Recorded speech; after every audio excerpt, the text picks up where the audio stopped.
अस्सलामुअलैकुम दोस्तों, KBC all information में सभी का स्वागत है। आज हम बात करने वाले हैं सीबीएसई यानी central board of secondary education की तरफ से आई एक बहुत ही ज़रूरी पब्लिक नोटिस के बारे में। ये नोटिस सीधे सीधे सीटीईटी एग्जाम से जुड़ा है। ये रहा वो ऑफिशियल नोटिस, जैसा कि स्क्रीन पर दिख रहा है। ये 24 फरवरी 2026 को जारी किया गया है। हम जो भी जानकारी देने वाले हैं वो पूरी तरह से इसी दस्तावेज पर आधारित है, ताकि कोई कंफ्यूजन ना रहे और सब कुछ एकदम साफ साफ हो। ठीक है, तो चलिए सीधे पॉइंट पर आते हैं। इस नोटिस की सबसे अहम बात क्या है? वो ये है कि कुछ प्रशासनिक वजहों से कुछ कैंडिडेट्स के लिए दोबारा एग्जाम यानी कि री एग्जाम कराने का फैसला लिया गया है। तो हुआ ये था कि जो 7 फरवरी 2026 को पेपर 2 का एग्जाम हुआ था, उसे कुछ खास सेंटर्स पर कैंसिल करना पड़ा था। यकीनन ये उन सभी कैंडिडेट्स के लिए एक बड़ी खबर थी जो उस दिन एग्जाम देने गए थे। तो अब सबसे बड़ा सवाल मन में यही आता है कि भाई जिन लोगों का एग्जाम कैंसिल हुआ, उनके लिए अब नई तारीख क्या रखी गई है, ये जानना सबके लिए सबसे ज्यादा जरूरी है। तो नई तारीख है 1 मार्च 2026 और दिन है रविवार। इस डेट को कहीं अच्छे से नोट कर लीजिए, क्योंकि यही वो दिन है जब उन कैंडिडेट्स को अपना पेपर देने का एक और मौका मिलेगा। अगला सवाल, ये री एग्जाम आखिर है किस किस के लिए? तो देखिए, ये बात समझना बहुत जरूरी है कि एग्जाम सबके लिए नहीं हो रहा है। ये सिर्फ और सिर्फ बिहार के वैशाली में मौजूद 2 खास सेंटर्स के कैंडिडेट्स के लिए ही है। तो अब आते हैं सबसे जरूरी जानकारी पर कि वो सेंटर्स कौन से हैं। जरा ध्यान से सुनिए और अपने सेंटर से मिलाइए।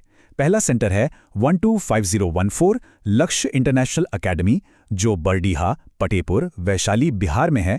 और दूसरा सेंटर है 125016 सेंट जॉन्स एकेडमी, बासमती नगर, केशोपुर, वैशाली, बिहार। तो अगर इन दोनों में से कोई एक सेंटर था, तो ये जानकारी खास तौर पर उन्हीं कैंडिडेट्स के लिए है। तो देखिए, एक बहुत ज़रूरी बात यह है कि इस री एग्जाम में शामिल होने के लिए एक नया यानी कि रिवाइज्ड एडमिट कार्ड डाउनलोड करना ही पड़ेगा। पुराना वाला एडमिट कार्ड अब किसी काम का नहीं है, वो नहीं चलेगा। और इसे डाउनलोड करने का प्रोसेस काफ़ी सिंपल है।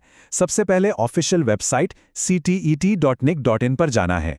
वहां पर अपने एप्लीकेशन लॉगिन का इस्तेमाल करना है और बस अपना रिवाइज्ड एडमिट कार्ड डाउनलोड कर लेना है।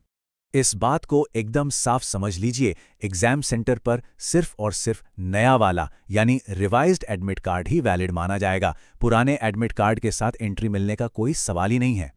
अब आगे बढ़ते हैं और कुछ बहुत ही जरूरी निर्देशों को देखते हैं जो ऑफिशियल नोटिस में साफ साफ दिए गए हैं। इनका पालन करना बहुत ही जरूरी है। यहां पर 4 बातें हैं जिन्हें जानना बेहद जरूरी है। पहली बात, ये एग्जाम देने का आखिरी मौका है। दूसरी, एग्जाम सेंटर में कोई भी बदलाव नहीं किया जाएगा। तीसरी, एग्जाम की डेट भी नहीं बदली जाएगी। और चौथी बात ये कि इस मामले में किसी भी तरह की रिक्वेस्ट नहीं सुनी जाएगी।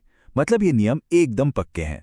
और इस बात को और पुख्ता करने के लिए नोटिस में साफ लिखा है, मैं कोट कर रहा हूं, candidates may note that no further chance will be given to them for appearing in the 21st edition of CTET। इसका मतलब बिल्कुल साफ है, ये आखिरी मौका है। तो उम्मीद है कि सारी जानकारी अब एकदम क्लियर होगी। एक बार जल्दी से दोहरा लेते हैं। री एग्जाम 1 मार्च को है, सिर्फ वैशाली के 2 सेंटर्स के लिए है और इसके लिए नया एडमिट कार्ड डाउनलोड करना अनिवार्य है।